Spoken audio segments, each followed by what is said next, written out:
Sobat Lintas Arah Waktu. Kali ini kita akan menelusuri sebuah peristiwa yang mengguncang abad pertengahan, Perang Salib Pertama. Perang ini bukan sekadar konflik bersenjata, tetapi juga benturan ideologi, keyakinan, dan ambisi politik. Bendera salib dan bulan sabit menjadi simbol dua dunia yang berhadapan dalam pertarungan panjang demi penguasaan Tanah Suci. Namun pertanyaan yang muncul, apakah perang ini benar-benar murni demi iman, atau justru dipenuhi kepentingan politik dan ekonomi? Perjalanan kita akan membawa ke masa ketika ribuan orang dari Eropa bergerak menuju Yerusalem dengan keyakinan bahwa mereka sedang melaksanakan kehendak Tuhan. Meski di balik itu tersimpan cerita kelaparan, penderitaan, dan pertumpahan darah.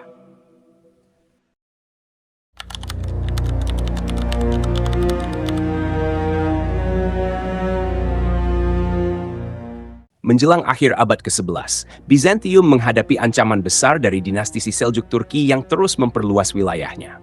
Kaisar Alexios PS dari Bizantium mengirim permohonan bantuan kepada Paus di Roma, berharap dapat memperoleh pasukan Kristen Barat untuk melindungi Konstantinopel dan merebut kembali wilayah yang hilang. Permohonan itu menjadi pemicu yang membuka babak panjang perang lintas benua. Paus Urbanus II melihat kesempatan besar. Dengan menyatukan umat Kristen Eropa melalui ide perang suci, ia bisa memperkuat otoritas gereja sekaligus memperluas pengaruh politik. Maka pada tahun 1095, dalam konsili Clermont, ia menyerukan perang untuk merebut Yerusalem. Seruan ini memantik gelombang besar antusiasme rakyat, mulai dari ksatria hingga petani, yang percaya bahwa ikut serta berarti menghapus dosa dan mendapat janji surga.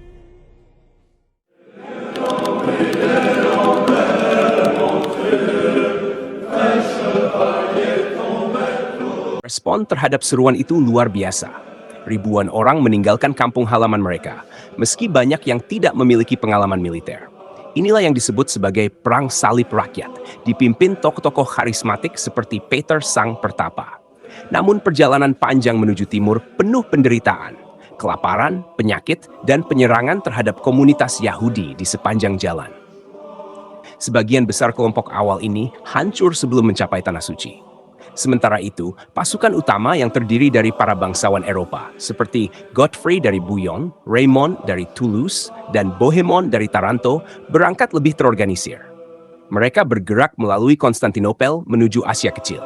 Meski menghadapi perlawanan sengit dari pasukan Seljuk, mereka perlahan menembus Anatolia, membuktikan tekad bahwa perang ini tidak mudah dipatahkan.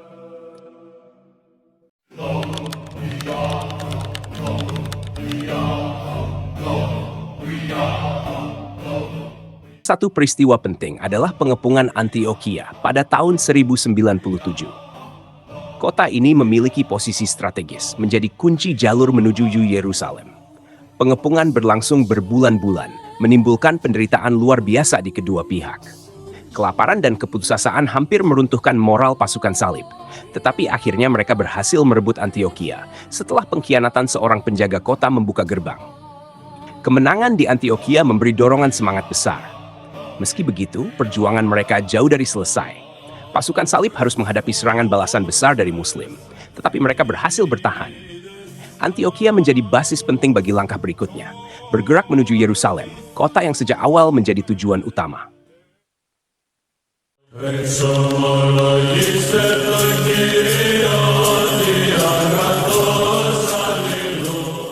Pada tahun 1099, pasukan salib tiba di Yerusalem setelah perjalanan panjang penuh penderitaan. Kota itu pada saat itu dikuasai oleh dinasti Fatimiyah dari Mesir. Pengepungan dimulai, dan setelah pertempuran sengit, akhirnya pasukan salib berhasil menembus pertahanan kota pada bulan Juli. Peristiwa ini menjadi klimaks dari Perang Salib Pertama. Namun kemenangan itu diwarnai tragedi. Sejarah mencatat bahwa setelah kota jatuh, pasukan salib melakukan pembantaian massal terhadap penduduk Muslim dan Yahudi. Darah memenuhi jalanan Yerusalem, meninggalkan luka mendalam yang dikenang berabad-abad. Meski bagi mereka dianggap kemenangan suci, bagi pihak lain itu adalah tragedi besar yang memperkeruh hubungan antaragama di kemudian hari.